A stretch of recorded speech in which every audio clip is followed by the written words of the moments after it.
우리가 어떤 일을 잘하게 하든가 또는 좋은 성과를 증대시키기 위해서 인센티브, 어떤 유인책을 제공하는 경우가 많습니다. 예를 들면 성과급 같은 것이 가장 좋은 예예요. 어떤 판매 목표를 정해놓고 이것보다 더 많이 파는 사람은 성과급을 얼마 주겠다.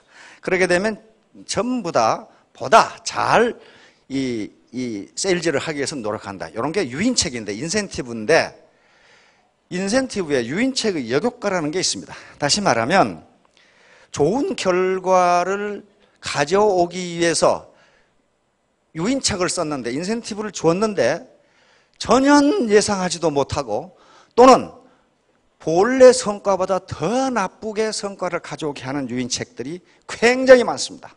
굉장히 많아요. 국가건 기업이건 조직이건 또는 사설 단체에도 그런 perverse incentives라고 하는데 이 유인책이 굉장히 많습니다. 이 대표적인 예가 코브라 효과입니다. 자, 코브라 효과. 영국이 인도를 식민 지배했을 때 그 당시 수도가 델리인데 델리에 이 맹독성 코브라가 너무 많아. 그 당시에 무슨 뱀 독을 제거할 수 있는 의술이 있는 것도 아니고 물리면 죽어. 그래서 영국의 총독부의 엘리트 관료들은 이 코브라를 제거하는 방법을 구상해냅니다. 그래서 인도인들에게, 인도 국민들에게 코브라를 한 마리 때려 잡아오면 돈을 얼마를 주겠다. 아주 굉장히 좋은 정책이죠. 그러면 서로 코브라를 잡아오면 델리 시내에 코브라가 없어질 것이다. 이렇게 생각했어요. 그런데 1년이 지나고 2년이 지나도 코브라 잡아오는 코브라 숫자가 줄기는 커녕 더 늘어. 그래서 총독부 관리들이 조사를 해보니까 집집마다 코브라를 키우고 있어. 아니, 한 마리 잡아오면 돈 준다고 그랬잖아. 그러니까 키워서 많이 잡아가면 될 거 아니에요.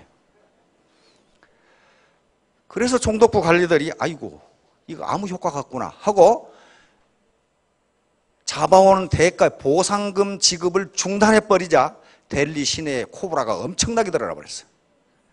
키우던 코브라를 다 갖다 내버리니까. 그렇죠? 이거 돈 안 준다는데 뭐 때문에 먹이 주고 키우겠어요. 그러니까 코브라 효과는 코브라를 제거하기 위해서 제공한 인센티브가 오히려 코브라 숫자를 늘렸어요. 그렇죠? 여기 지금 어르신들은 초등학교 때 쥐꼬리 많이 잘라갔죠. 저도 쥐잡아가 쥐꼬리 많이 잘라갔어요. 쥐가 많아가지고 그 당시 가을 거지를 해가지고 낯가리를 해놓으면 쥐가 거의 한 30%를 먹어치워. 그러니까 그걸 잡으려고 쥐꼬리 잘라오기를 했어요. 베트남이 프랑스 식민지였는데 베트남 총독부의 관리들이 보니까 하노이, 그 당시 수도가 하노이인데 하노이에 쥐가 너무 많아. 그래서 이걸 어떻게 쥐를 없앨까 생각하다가 쥐꼬리를 잘라오는 사람에게 돈을 주겠다 이렇게 된 거예요. 쥐꼬리를 많이 잘라온 놈은 많이 받겠죠. 그래서 계속 그렇게 돈을 지급했는데 어느 날 총독부 관리가 이상한 걸 발견했어요. 하노이 시내의 쥐가 꼬리가 없어. 꼬리가 없어. 베트남 국민들이 과거에는 쥐를 잡으면 때려 죽였는데 이제 꼬리를 잘라면 돈을 준다니까 꼬리만 자르고 놔줘. 그래야 새끼를 많이 낳을 거 아니야. 그렇죠? 그래가지고 쥐가 줄어들기는 그냥 쥐가 점점 많아져. 안 죽이니까. 쥐를 안 죽이니까. 죽이면 꼬리 못 자르잖아요. 그럼 새끼 낳아야 되니까. 이와 같이 쥐를 없애기 위한 의사결정이 쥐를 더 늘렸어요. 이게 코브라 효과입니다. 이게 perverse incentives. 예. 어린이집에서 어린아이 데려오기. 우리 근희지 교수인데 이 양반이 어느 나라 어린이집이나 마찬가지겠지만은 부모가 가야 어린애를 내줍니다. 애기들이니까 어린이집에. 그런데 세계적으로 전부 다 어린이집 교사나 담당자들이 골치가 아픈 게 부모들이 늦게 오는 거예요. 항상 지각을 하는 사람이 있어. 그것은 부모들이 나빠서가 아니고 불가피한 사정으로 늦게 온단 말이에요. 그래서 근희지 교수가 학자들과 함께 이스라엘 어린이집에서 실험을 했습니다. 늦게 온 사람은 벌금을 매긴다 그 말이에요. 늦게 온 사람은 벌금을 매긴다. 그러면 어떻습니까? 뭘 기대했어요? 벌금을 안 내기 위해서 모든 부모들이 빨리 올 것이다 그렇게 착각했는데 며칠 지나자 지각자가 2배로 늘었어. 왜 그렇게 했어요? 벌금을 안 매길 때는 늦게 가면 굉장히 미안했어. 나 때문에 어린이집 교사가 퇴근을 못 하는구나. 그런데 벌금을 매기니까 어때요? 내가 늦는 것은 정당하다야. 그렇죠? 내가 늦는 건 정당. 돈 주면 될 거 아니냐? 이게 돈 주면. 그러니까 미안한 생각이 없어지고 정당한 권리로 생각하는 거예요. 내가 늦는 걸. 이게 퍼버스 인센티브예요. 뭔가 사태를 개선하기 위해서 하는 의사결정이 사태를 악화시켜. 이게 이제 집단지성의 중요성이에요. 여기 계시는 분들도 여러 번 망해본 분들이 계실 거예요. 뭐 지금까지 순탄하게 지내온 분들도 계시지만은 여러 번 어려움을 겪었던 분들이 계십니다. 왜 그럴까요? 혼자 의사결정을 해서 뭔가 시작할 때는 그것이 최적이라고 생각해서 한 거예요. 그러나 예상하지 못한 문제가 있었던 거예요. 예상하지 못. 그러니까 그게 망하는 거예요. 그렇다면은 혼자 의사결정을 하지 않고 집단 의사결정, 다시 말하면 집단지성이 굉장히 중요하다. 나 혼자 하지 말고 요것을 비판적 사고라고 그럽니다. 비판적 사고라는 것은 어떤 문제를 한쪽 시각으로만 보지 말고 여러 각도에서 보아야 된다는 거예요. 그런데 모든 인간은 고정관념이라는 걸 가지고 있기 때문에 혼자서 여러 각도에서 볼 수가 없어요. 왜냐하면 자기는 그것이 최적이라고 생각하거든. 그러나 이와 같이 애터미 조직처럼 각양각색, 여러 가지 경험, 학력, 또는 나이, 성별 이런 사람들이 모이면은 자동적으로 여러 각도에서 보게 돼요. 그래서 최적 의사결정이 이루어집니다. 이게 집단지성이에요. 자, 이런 것들이 집단지성입니다. 함께 하는 거예요. 이렇게 함께. 요 퍼즐을 맞추는데 혼자 맞추는 것보다는 같이 맞추는 게 더 정확하고 빨라요. 이게 집단지성이에요. 이렇게 같이 하는 게 빠릅니다. 혼자 자전거를 타는 것보다 여러 사람이 같이 타는 게 힘이 덜 들어요. 마찬가지 컬렉티브 인텔리전스라는 게 이런 책이 많이 나와 있습니다. 원서로 집단지성. 어떻게 혼자보다 같이 능력을 발휘할 것이냐 하는 문제예요. 자, 여기 보세요. 요 두 염소가 여기 지금 서로 자기 먹이를 먹으려고 잡아다니지만은 먹지 못해요. 그러다가 왜 그럴까? 번쩍 아이디어가 떠올라서 이놈 먹고 다 먹고 같이 먹으면 되잖아요. 이게 집단지성이에요. 나만 먹겠다고 하면은 둘 다 못 먹어요. 둘 다 못 먹는다. 자, 이제 누가 부자가 되는가 본격적으로 한번. 누가 부자가 된다고 했는지 실제로 어려운 상황에서 어려움을 딛고 부자가 된 사람들 말을 들어보면 거기에 부자가 되는 방법이 있어요. 자, 우리 헨리 포드 자동차 왕이죠. 이 양반 때문에 사실은 우리가 자동차 타고 다녀요. 헨리 포드가 T형 자동차를 만들기 전에는요, 자동차는 귀족들이 자기 이 기호품처럼 가지고 있던 게 자동차입니다. 너무 비싸서 보통 사람은 탈 수가 없어요. 그런데 헨리 포드는 어떻게 생각했냐면, 아니, 자동차를 꼭 귀족만 타라는 법이 어디 있느냐? 일반 서민도 타야 될 거 아니냐? 그러면 일반 서민이 타려면 어떻게 해야 되겠습니까? 우선 자동차 가격이 싸야 되고, 그 다음에 노동자 임금이 올라가야 돼요. 그렇죠? 노동자 임금이 올라가려면 노동자의 생산성을 올려야 됩니다. 그 당시 신문에서는 포드 보고 미친놈이라 그랬어요. 노동자에게 저렇게 많은 임금을 주고 어떻게 이윤합니다. 그런데 포드는 그렇게 생각하지 않았어요. 임금을 많이 주는 대신 생산성을 그렇게 끌어올리면 상대 임금은 높지 않다. 그렇게 생각한 거예요. 그래서 그 노동자들이 소득이 많아지면 자동차를 사게 될 테니 그러면 자동차가 많이 팔리면 또 이익이 아니냐 이렇게 생각한 거란 말이에요. 그래서 컨베이어 시스템이라고 하는 지금 우리 자동차 시스템, 그 생산 시스템을 만든 사람이 포드예요. 이 사람 뭐라고 그랬습니까? 한번 봅시다. 대부분의 사람들이 사소하다고 무시하는 것들에 관심을 갖는 소수가 부자가 된다. 그래서 자, 사소한 곳에 돈이 있다는 거예요. 중요하고 멋진 곳에 돈이 있습니다. 있는데 그건 보통 사람들 몫이 아니에요. 똑똑하고 잘난 분들이 다 그 자리를 차지하고 있어서 그쪽에 가서 기웃거렸다가는 쪽박차기 딱 맞아요.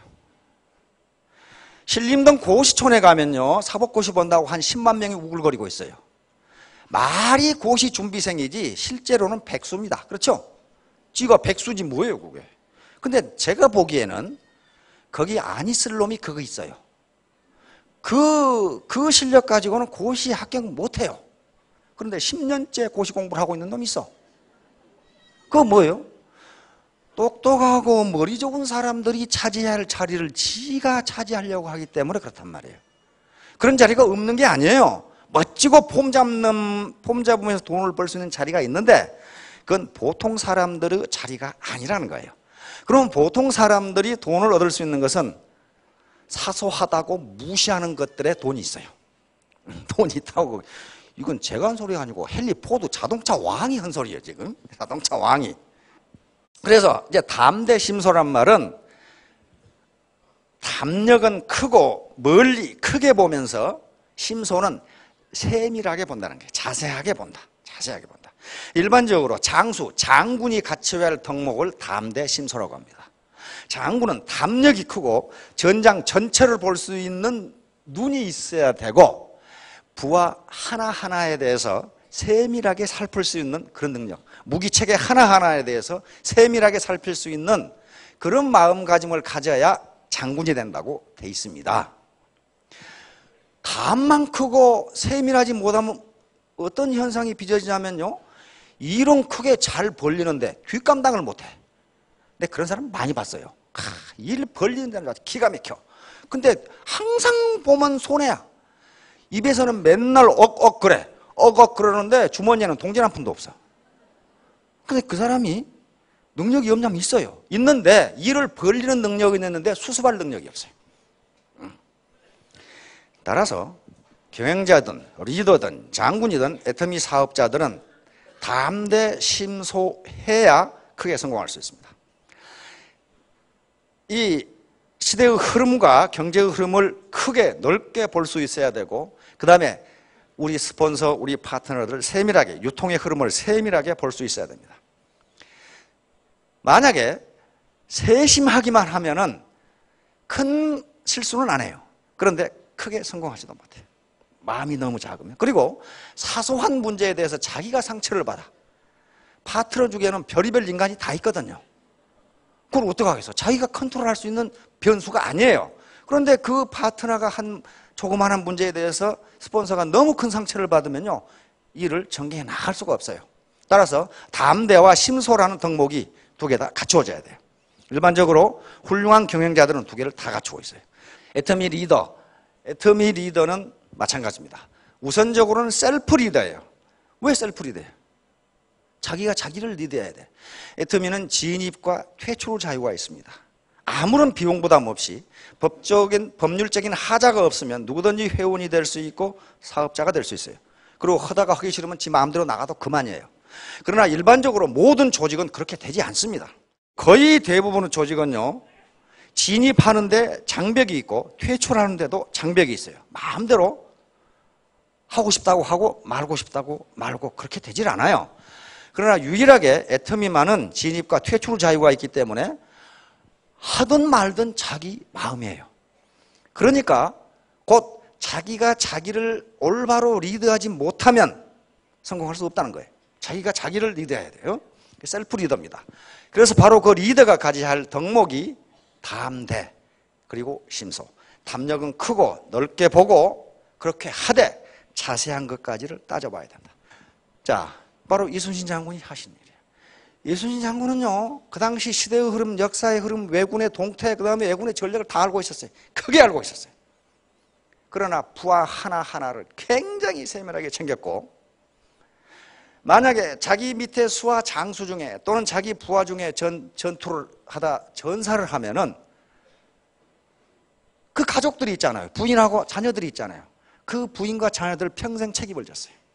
그렇게 세밀하게 했어. 그래야 싸우지. 그래야 싸우죠. 이게 가장이 죽어버리면 어떡하겠어요, 지금. 집에 남은 부모와 이 자녀들은. 그렇게 세밀하게 부하를 관리하고 전략을 짜고 전술을 챙기고 그렇게 했어요. 그러니까 바로 장수로서는 최고의 장수입니다.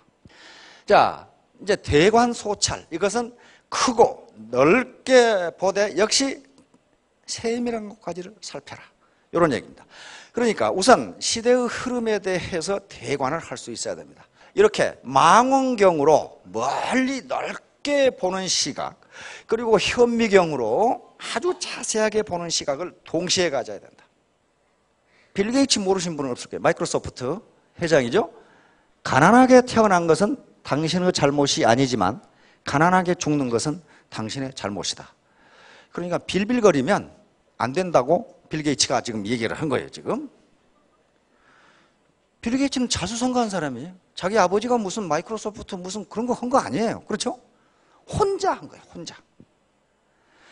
가난하게 태어난 것은 자기가 선택할 수 있는 문제가 아니에요. 그거 자기 잘못 아닙니다. 그러나 가난하게 늙거나 살거나 죽는 것은 자기 잘못이다. 다시 말하면 가난한 것이 자기 죄다. 그건 부모의 죄도 아니고 사회의 죄도 아니고 누구 탓도 아니고 네 탓이다. 자, 남들이 꺼리는 곳에 돈이 있다. 어떤 자수성가한 부자가 또 이 말을 해놨더라고. 봅시다.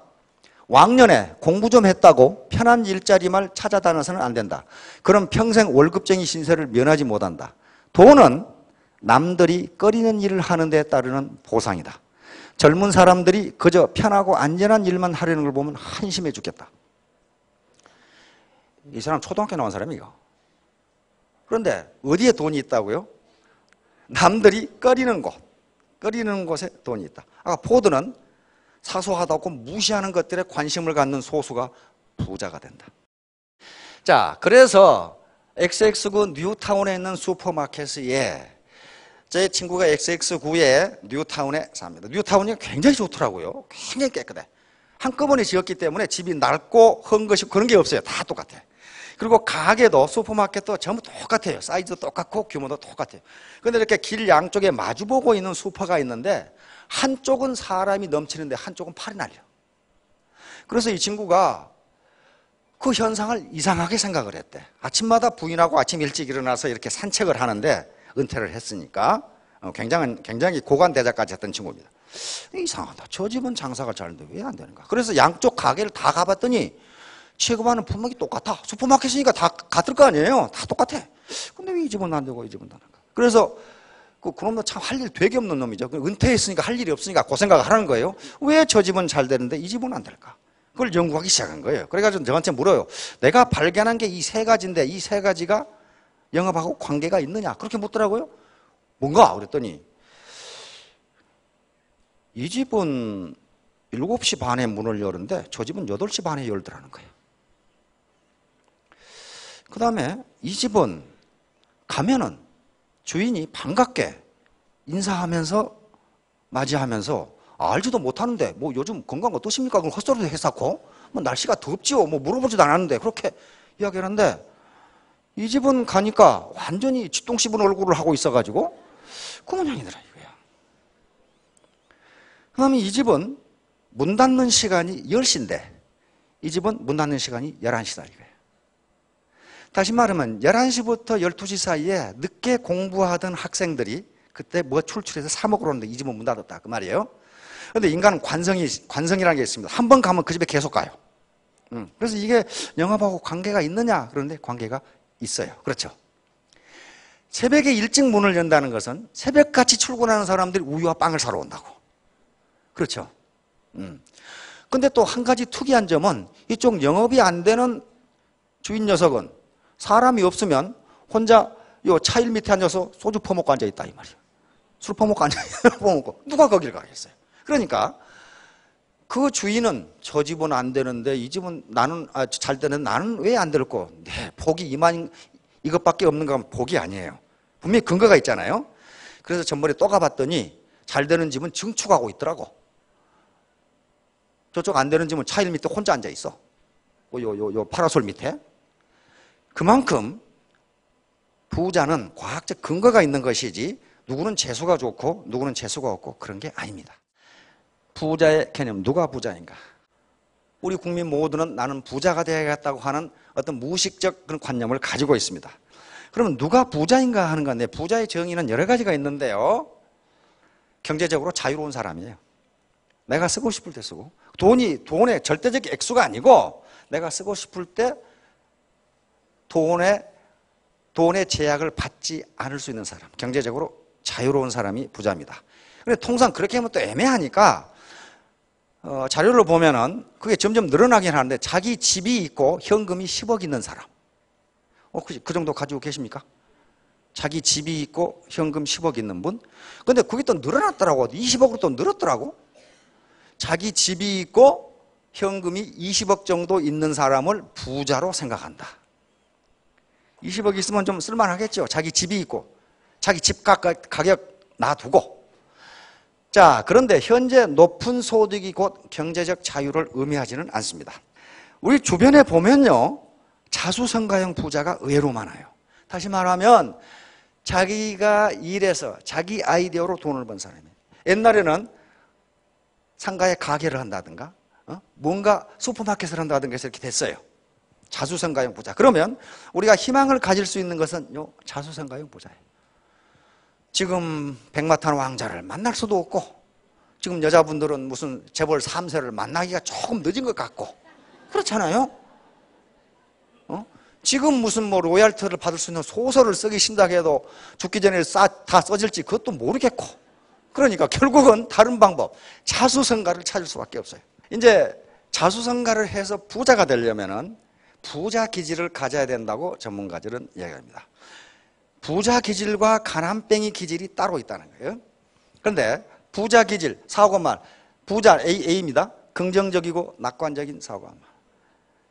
B는 부정적이고 비관적인 사고만. 이것은 누차 설명을 했습니다. 이게 자기 충족적 애연이고 피그말리온 효과라는 그겁니다. 즉 믿는 대로 이루어진다.